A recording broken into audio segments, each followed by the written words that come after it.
Hello दोस्तों, welcome back to my YouTube channel. दोस्तों, आज हम इस वीडियो में देखेंगे डिजी लॉकर क्या है। हाँ, अगर आपकी 2 डिग्री का सेशन मैच हो रहा है तो क्या करें। अगर आपकी 2 डिग्री का सेशन मैच हो रहा है तो थोड़ा सावधानी बरतने की ज़रूरत है।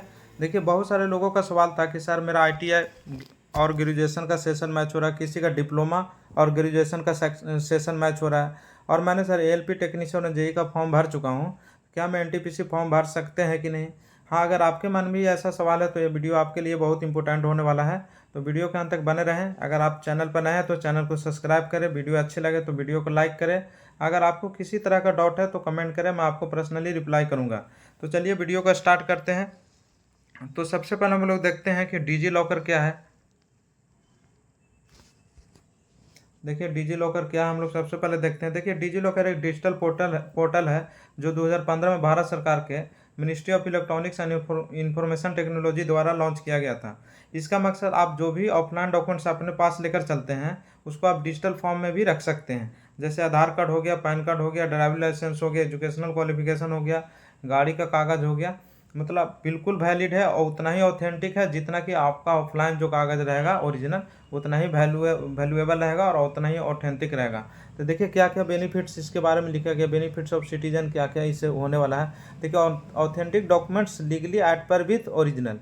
देखिए, आप देख सकते हैं यहाँ पे लिखा हुआ है ऑथेंटिक डॉक्यूमेंट्स लीगली एट पर विथ ओरिजिनल।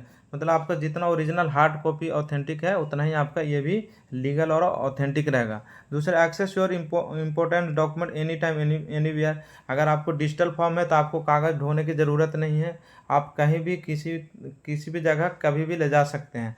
देखिए, digitally document exchange with the consent of the citizen. आपको कोई भी डॉक्यूमेंट्स का लेन देन आदान प्रदान करना है तो बहुत आसानी हो जाता है। देखिए, गवर्नमेंट का जितना भी स्कीम आएगा आप उसको में बहुत आसानी से अपलोड कर सकते हैं, या जो भी मतलब डॉक्यूमेंट मांगा है उसको बार बार दिखा सकते हैं। तो इस तरह से आपको डिजिटल फॉर्म में रखने से बहुत सारे बेनिफिट हो जाता है। इसके बाद हम लोग थोड़ा देखेंगे कि देखिए इसका लॉन्च कब हुआ था इस पोर्टल का। तो हम देख सकते हैं इस पोर्टल का लॉन्च कब हुआ था, 2015 में लॉन्च हुआ था। अगर स्टोरेज की बात करते हैं, अगर हमको डॉक्यूमेंट्स अपलोड करना तो स्टोरेज की बात करेंगे, लेकिन इसमें देखिए क्या स्टोरेज क्या है, अप टू 1 GB तक फ्री ऑफ कॉस्ट है। उसके बाद एक नॉमिनल चार्ज देना पड़ेगा। उसके बाद देखिए, अगर एक डॉक्यूमेंट के साइज की बात करें तो मैक्सिमम 10 MB तक एक डॉक्यूमेंट्स आप अपलोड कर सकते हैं। किसके द्वारा पोर्टल लॉन्च किया गया था, ministry of electronics and information technology द्वारा ये पोर्टल लॉन्च किया गया है। अगर आपको लगता है कि वहाँ पे डाटा आपको लीक होगा तो नहीं, ऐसा नहीं होगा, क्योंकि ये बिल्कुल गवर्नमेंट का ऑथेंटिक मतलब पोर्टल है, यहाँ से तो लीक नहीं होना चाहिए। तो आप इतना मान के चलिए कि आपका डाटा सेफ है। तो देखिए, हम कैंडिडेट जो भी कैंडिडेट परेशान हो रहे हैं, एक बात का ध्यान रखिए, ये नोटिस अभी आपके लिए नहीं है, ये नोटिस मिनिस्ट्री ऑफ रेलवे द्वारा और जो है रेलवे के चेयरपर्सन के लिए है। आप देख सकते हैं यहाँ पे क्या लिखा हुआ है, government of India, government of India, ministry of railway, railway board.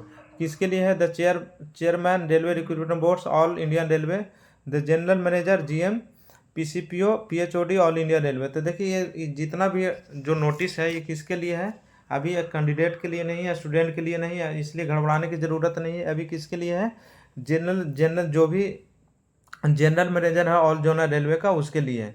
देखते हैं इसमें, देखते हैं कि हाँ, ये हो सकता है कि अगर NTPC की वैकेंसी आई, डिटेल एडवर्टाइजमेंट आई, तो हो सकता है कि आपको उसमें ये चीज़ देखने को मिल सकता है कि आपको कंपलसरी मैंडेटरी कर देगा। क्योंकि देखिए, साथ ही जो JEE का फॉर्म फिलअप हुआ तो उसमें भी ऑप्शन था, लेकिन वहाँ पे क्या था, मैंडेटरी नहीं था। तो इसमें हो सकता है कि मैंडेटरी कर दे। ठीक है, उसके बाद हम लोग देखते हैं इसमें विशेष क्या क्या है, क्या क्या इंपॉर्टेंट पॉइंट है, उसके बारे में हम लोग देख लेते हैं। देखिए, इसमें सबसे पहले क्या है, it has been decided that chairman RRB and zonal railway shall ensure that. मतलब जितना भी RRB का चेयरमैन है और जोनल रेलवे का, उनको ये इंश्योर करना है all recruitments are integrated with DigiLocker. देखिए, जितना भी रिक्रूटमेंट प्रोसेस है जो ऑनलाइन होता है वो किससे होना चाहिए, डिजी लॉकर के थ्रू होना चाहिए। उसके बाद देखते हैं, Indian railway RRB would issue appointment letter. देखिए, जितना भी अपॉइंटमेंट लेटर इशू होना चाहिए किसके द्वारा होना चाहिए, डिजी लेटर के द्वारा होना चाहिए, डिजी लॉकर के द्वारा। तीसरा चीज़ देखते हैं, ट्रैवल कॉन्सेशन, जो भी SC ST को जो ट्रैवल कॉन्सेशन मिलता है, पास मिलता है, टिकट मिलता है, वो कैसा होना चाहिए, डिजी लॉकर के अनुसार होना चाहिए, डिजी लॉकर बेस्ड होना चाहिए। उसके बाद हम लोग देखिए, डॉक्यूमेंट वेरिफिकेशन वुड भी डिजी लॉकर बेस्ड, यानी डॉक्यूमेंट वेरिफिकेशन भी किसके अनुसार होगा, डिजी लॉकर बेस्ड होगा। उसके बाद हम लोग देखते हैं मेडिकल चेकअप और examination on first appointment to railway would be done on the basis of appointment letter issue in DigiLocker. यानी कि आप देख सकते हैं जो मेडिकल चेकअप और एग्जामिनेशन जिसको बोलते हैं मेडिकल एग्जामिनेशन, वो किसके अनुसार होगा? ये जब पहली बार आपको ज्वाइनिंग के टाइम में जब मेडिकल एग्जामिनेशन होगा, would be done on the basis of appointment letter issued in DigiLocker. तो आपका जो भी मेडिकल चेकअप होगा किसके अनुसार होगा? जो अपॉइंटमेंट लेटर में मिला है आपको डिजी लॉकर के अनुसार। ठीक है, तो आप देख सकते हैं रेलवे का पूरा मतलब मंशा क्या है कि पूरा हम लोग ऑनलाइन कर देंगे, पूरा डिजी लॉकर में ही सारा डॉक्यूमेंटेशन का काम करेंगे।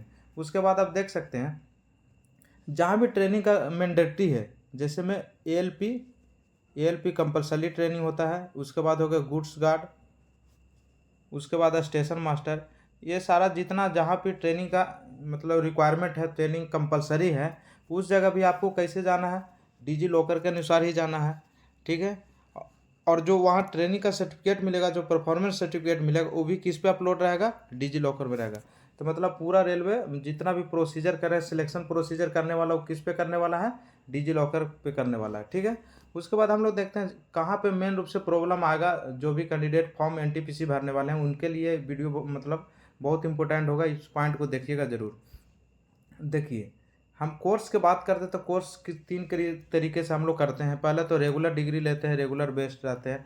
फिर डिस्टेंस मोड से लेते हैं जो इसको कोरस्पॉन्डेंट बोलते हैं। तीसरा हम लोग इवनिंग कॉलेज से भी डिग्री लेते हैं।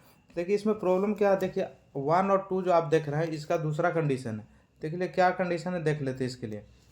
देखिए मान लीजिए आप रेगुलर आईटी किए, डिस्टेंस से ग्रेजुएशन कर लिए, अगर या रेगुलर डिप्लोमा किए या और साथ में डिस्टेंस से ग्रेजुएशन किए, सारा सेम बैच में किए, तो इसमें क्या होने वाला है?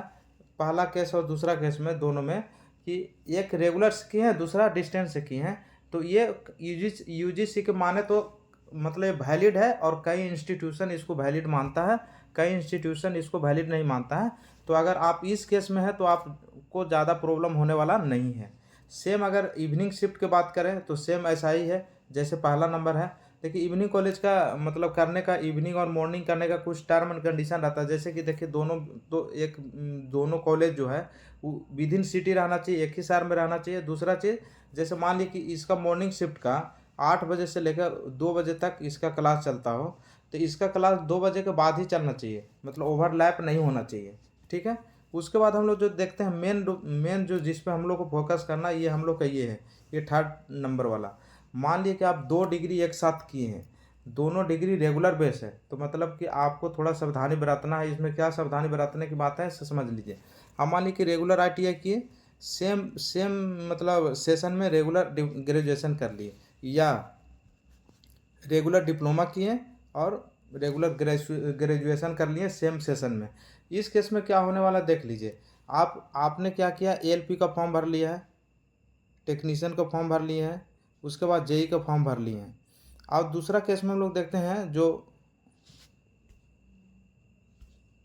दूसरा केस में हम लोग क्या देखते हैं, आप एक तरफ एएलपी भर लिए फॉर्म, जेई भर लिए, टेक्नीशियन फॉर्म भर लिए। दूसरा तरफ हम लोग देखते हैं जो एनटीपीसी है वो क्या है, इसमें 2 है, एक ग्रेजुएट लेवल है और दूसरा क्या है, +2 लेवल। तब देख सकते हैं कि आपको अपॉर्चुनिटी कहाँ पे ज़्यादा है। आप इसमें आप तो जेई का फॉर्म भर चुके हैं, तीन पार्ट, अब 3 फॉर्म भर चुके हैं, प्लस अभी ग्रुप डी का फॉर्म भराएगा। अब देखिए मान लीजिए आपको ग्रेजुएशन सेशन मैच कर रहा है डिप्लोमा या आईटीआई से, तो आपको क्या करना चाहिए, ग्रेजुएशन वाला जो पोस्ट है एनटीपीसी का ग्रेजुएट पोस्ट, इसको स्किप कर देना चाहिए।